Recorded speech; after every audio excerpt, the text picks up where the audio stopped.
Hey there, Earth signs. It's Maggie from Moon Directed. Welcome to my channel. Here we work with energy to see how we can best utilize it to move our life forward in the most positive way possible. And this week, we're actually going to do a love reading. That is not my usual deal, but Spirit really wanted me to. And so what we're going to do is we're going to take a look at what is the shadow side of you that you can be doing work on to improve your opportunity to attract in the kind of love that you most desire. When we are in relationships and they don't work out, you'll hear yourself say, oh, this again, or why does this always happen to me, or same situation, different person. When you start saying things like that, stop and think for a minute. Wait a minute. wait. Why does that happen? Okay, so what happens is that we came here to work on certain aspects of our soul, and we have agreements with people, other souls, to come in and to teach us things. And so once you learn the lesson, you stop having to learn it. So an easier way to handle that, instead of attracting in another teacher to remind you the lesson that you chose to learn when you were here, let's figure out what it is so you can work on it without that. And then we're going to take a look at what is your superpower. What is that thing that shines out there, that draws and attracts you, the kind of energy that you want in a relationship. All right, so we're going to start with Capricorn first, and then we'll do Taurus, and then we will do Virgo. So let's take a look at what does Capricorn Sun, Moon, Rising really need to know. What is the thing that they could be working on for themselves so they don't have to be shown it in a relationship, so they can figure it out, so that they can have the successful kind of relationships and love that they want? And what is their superpower that they should magnify, that they should work on harder to like shine out there and let everybody see it? But really, wow, okay. All right. That was fast. At the bottom, you have the star card. That's nice. It's not always been, ooh, what? Hold on. And I'm always confused when the sun shows up on the shadow side. So I'm a little confused, so hold on. Let me take a look at this.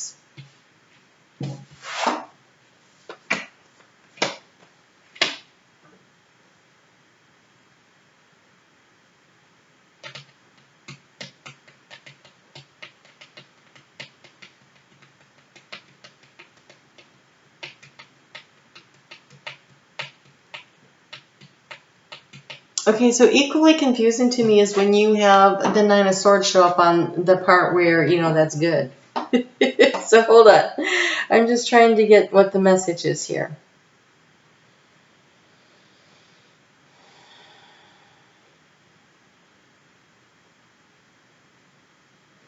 Okay, so let's take a look at the shadow side, which actually looks pretty good. So, we do have the Seven of Swords, and the Seven of Swords is someone who's out for themselves. Oh, okay. So, are you too focused on what it is that you need, what it is that you can do for yourself, to the exclusion of paying attention to what other people need? Because we have here the Page of Pentacles, which is definitely about being focused on one singular thing. And you have the World card and the Sun card, which I just don't, those aren't bad.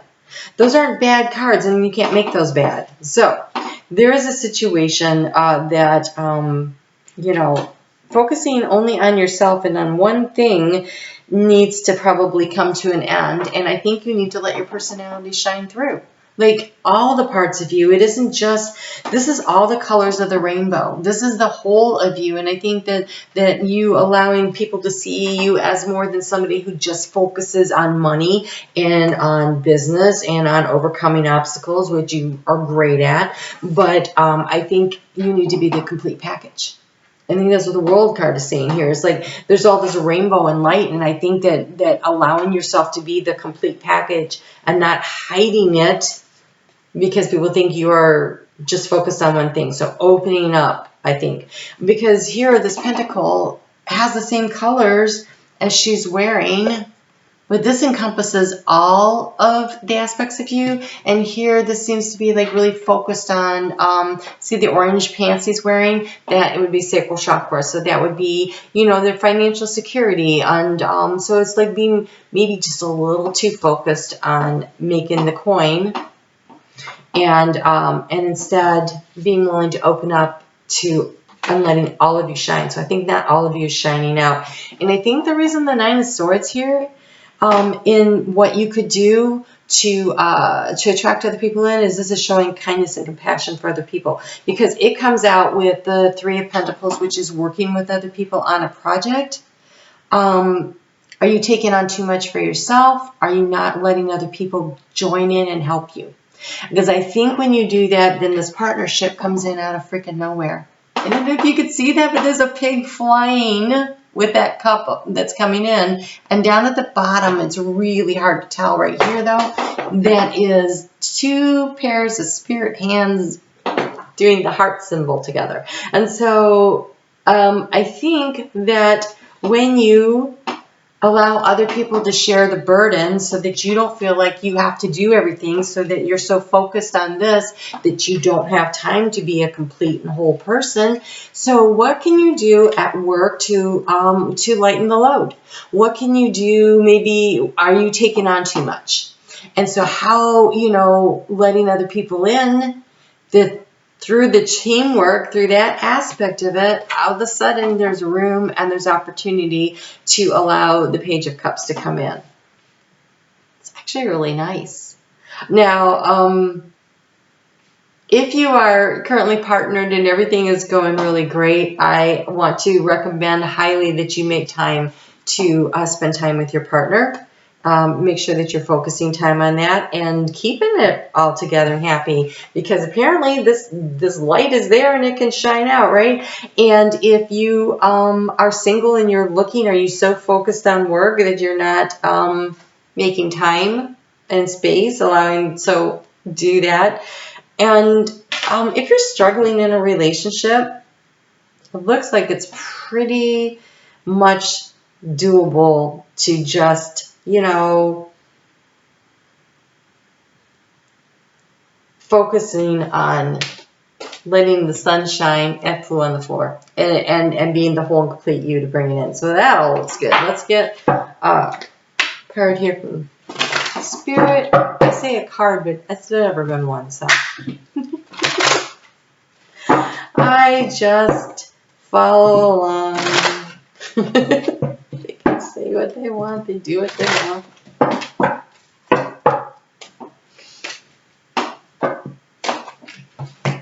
Yeah. 4.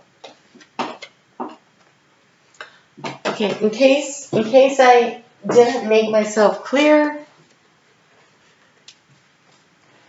this is be the true you. Oh, it says be true to you. Okay. I'm dyslexic. I like what I said better. You may not ever understand what's going on in their life, but you can always figure out what's going on in yours. Don't be so worried about what's going on in their life. You just worry about what's going on with you. Okay? Those you love, love you. Those you love, love you.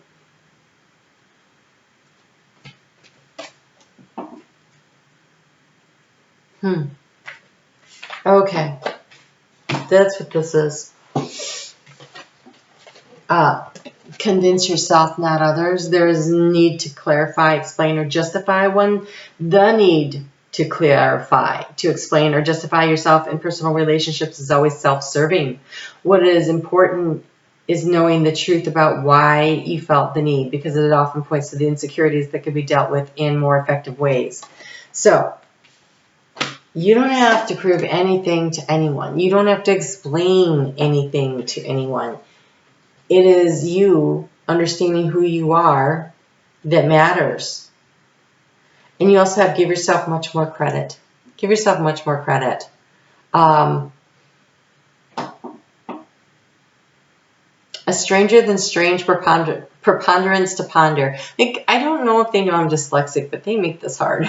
Those in great relationships aren't always those that are good at relationships, and those in challenging relationships aren't always those who are bad at relationships. So here's the thing. Just because the relationship is struggling doesn't mean that you're a bad person.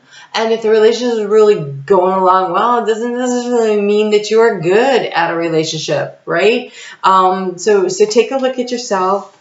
Allow the true you to shine through, and you know, be open to loving and letting people love you for all of you. You don't need to hide the parts of you that you don't think are great. All of you is wonderful. Even the shadowy side. It's all great. So, you know, and don't spend too much time worrying about worries that are not yours. Which I actually don't think Capricorn does a lot of, and maybe that's why this is on the positive side. I think Capricorn's like, yeah, that's not my circus, not my monkeys, I just heard. Not my circus, not my monkeys. Okay, so we're going to move on now, and we're going to take a look at what's going on with Taurus. But Capricorn, good luck with all that. I look forward to seeing you again on Monday. Please be sure to hit the thumbs up. I always enjoy that. All right, so here we go.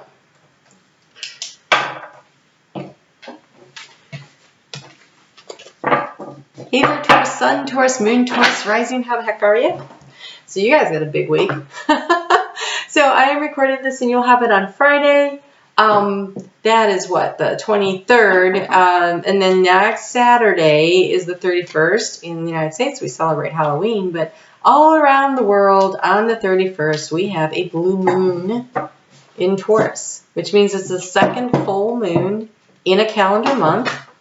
It is at 1 degree of Taurus. And it is conjunct with Uranus over there at 8 degrees of Taurus. So that would put that in your, I say over there, right in there. That would put that in your house, the house of you, but it's happening during the sun sign season of Scorpio, which is your 7th house of relationships and partnerships. So this is that once in a blue moon opportunity to eliminate the things out of your life that isn't working and being willing to transform your life in the way that will work for you. So let's take a look at what Spirit wants to talk to you about, that shadowy side of you that if you pay attention to it, if you drill down into it, wow, they are scratching my face. If you give them the opportunity, if you do the work, then you won't be calling in relationships to show it to you. So do the work yourself, and then you can move on to a better relationship in general. And then we're going to right now pull cards about you being you. Look at this. You got the sun at the bottom of the deck. So what is it about you that brings in, oh my gosh, Spirit really wants to talk to you guys. I think it's that blue moon thing. Okay, so what is it that they want you to, during the month of November, focus on that will really benefit you?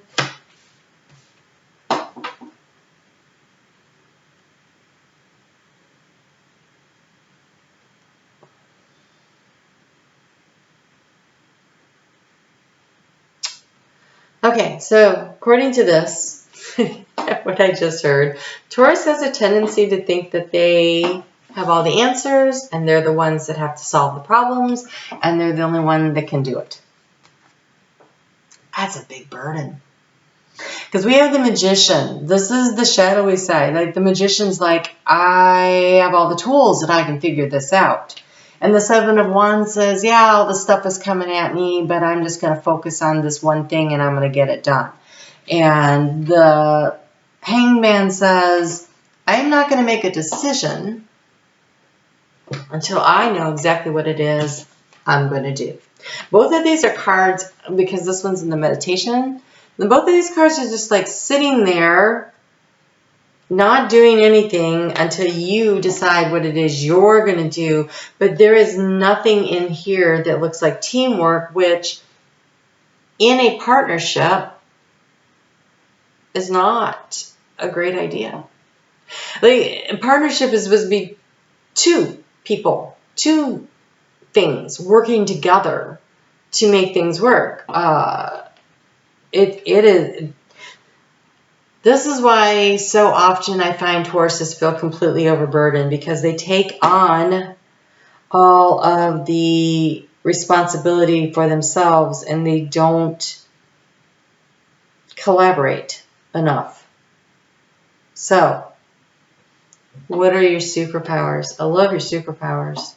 So, you have the Four of Wands, and the Four of Wands is stability. It is being able to create that very stable home environment that can be a lot of fun, that can be joyful. And so that is wonderful. You have the Seven of Pentacles. Of course you do. Taurus is one of the most patient peoples I know.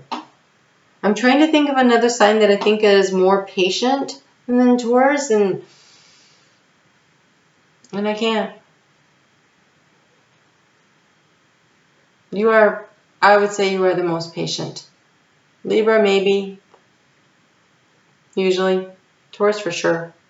Both of you are ruled by Venus. And then you have the Queen of Wands. And the Queen of Wands means you can manifest, you can create whatever you want.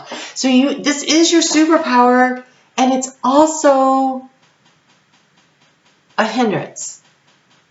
Just because you can doesn't mean that you always should.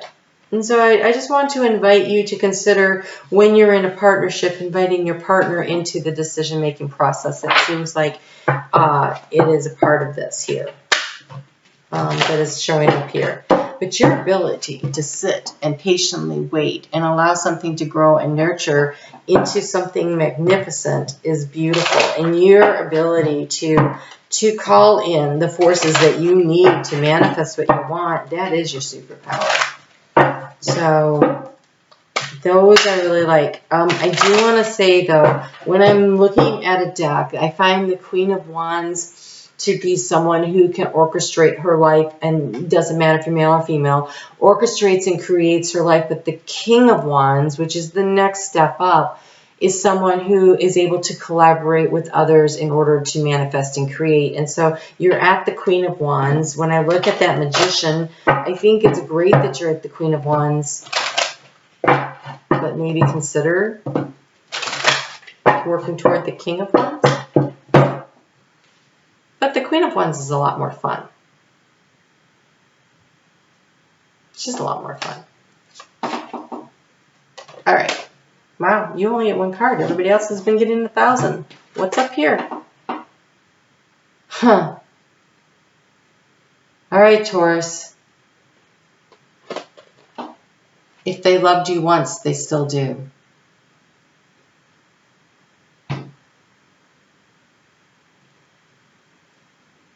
Thanks for every single time you ever fell in love, whether or not it was obvious, whether or not it lasted, and whether or not you were loved back. It changed everything. Actually, you're always loved back. You are the changer.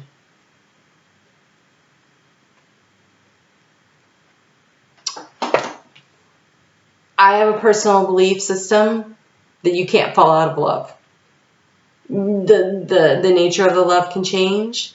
The ability of two people to work together, to grow together, that can change. But the love is eternal. Once you love someone, you always love them. And if you think that you don't love them anymore, people go around going, I don't love him anymore. They're lying. I don't love her anymore. She's at what? No. Either you love them or you didn't.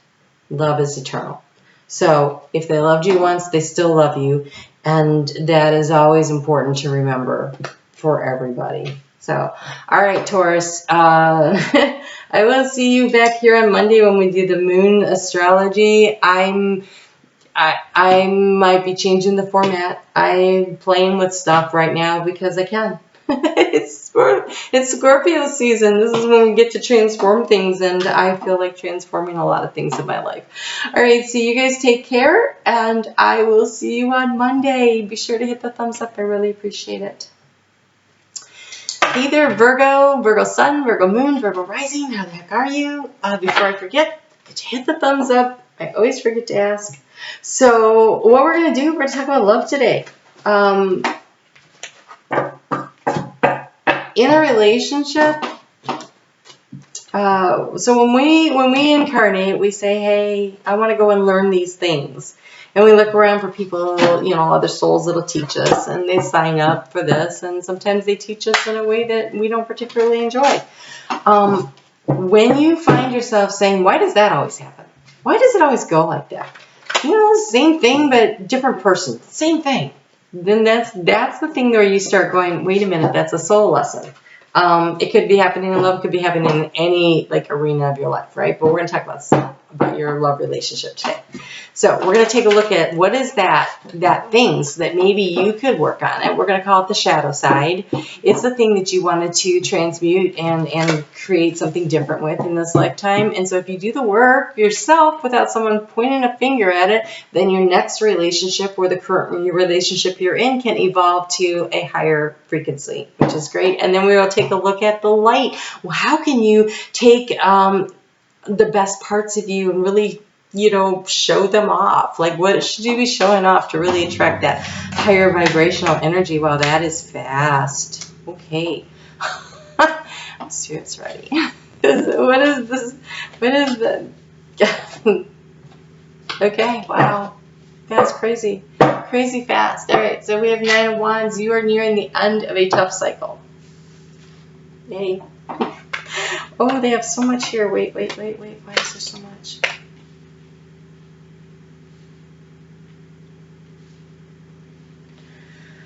Oh, okay. I just heard, would you like to be right or would you like to be happy? Ooh.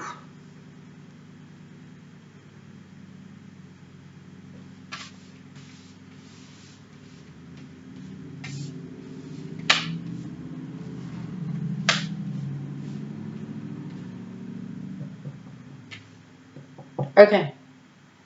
So,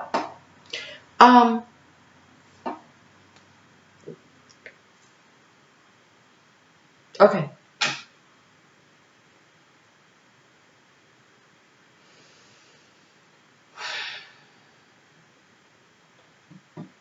I have Virgo strong in my chart, and what they're saying right now is kind of annoying to me because they're hitting it.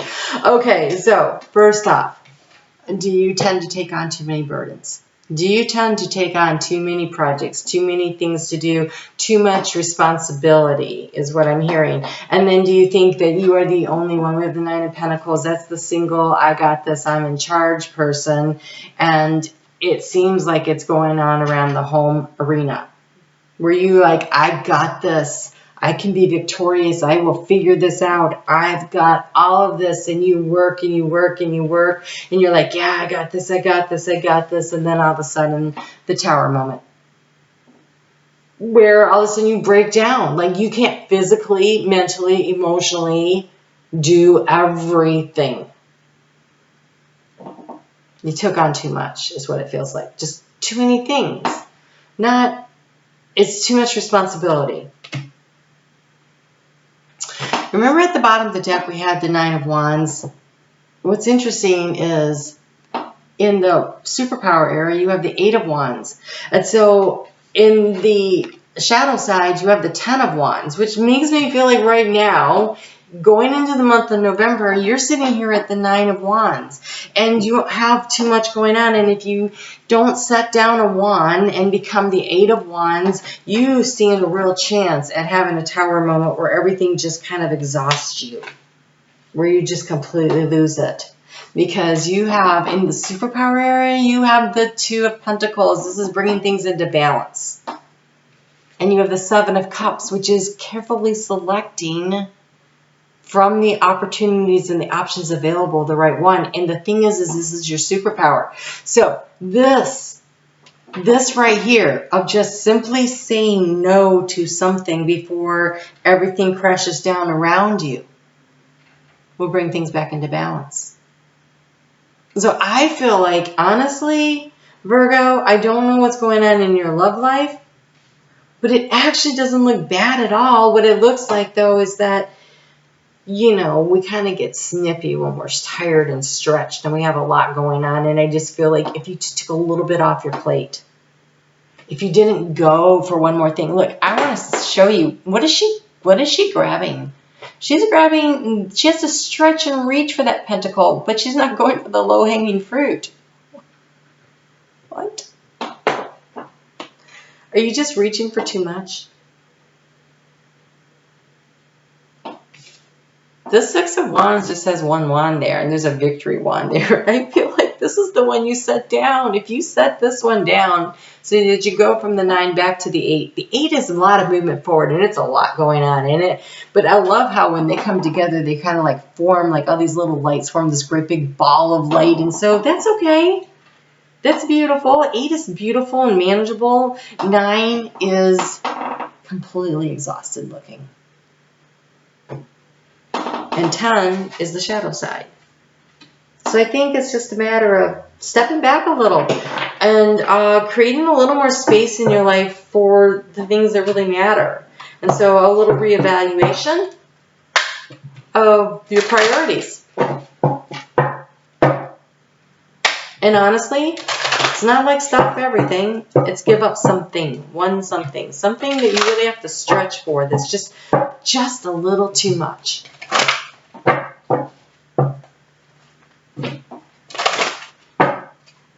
Brings you back into balance. Oh, you have so much happening here. Wow, so much. Keep it simple. You have what it takes. Oh, look at that. Keep it simple. You have what it takes. You have don't be misled. Pick carefully. Don't be misled. When fear speaks, it's always wrong unless being chased by wild beast. When love speaks, it's always right and usually bouncy. Game on.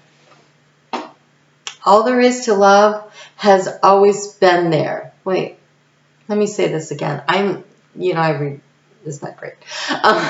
All there is to love has always been there all along. When you begin to find love in people and places where you haven't found it before, it's always because you've grown. And I think that's knowing enough that it's time to just step back a little, let a little something go. And you know, if it's time for a love fest. It's time for a love fest. And this is, picking how can you create space in your life? If you're doing this and you're stretching really hard, how much is that burdening the relationship that you're in? If you're single, is it keeping you from having time to create a relationship with somebody, to allow space for it? So trying to keep things simple because you have what it takes to get what you want. And this don't be misled. I really feel like this is for single people out there. All the single ladies. Okay, sorry. A little Beyonce moment breaking out. Don't be misled. Sometimes that cup looks really, really shiny. Like, see right here, this one looks all gold and shiny and everything, but it probably has a snake in it. Could have a snake in it. So you have to be careful. Oh, the snake was coming out of the different one. Oh, but look at this shiny one has like a bat flying out of it. So choose carefully. But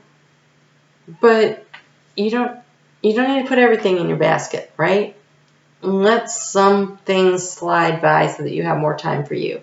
All right? That looks pretty good, though. Looks like you have options. It looks like you have options.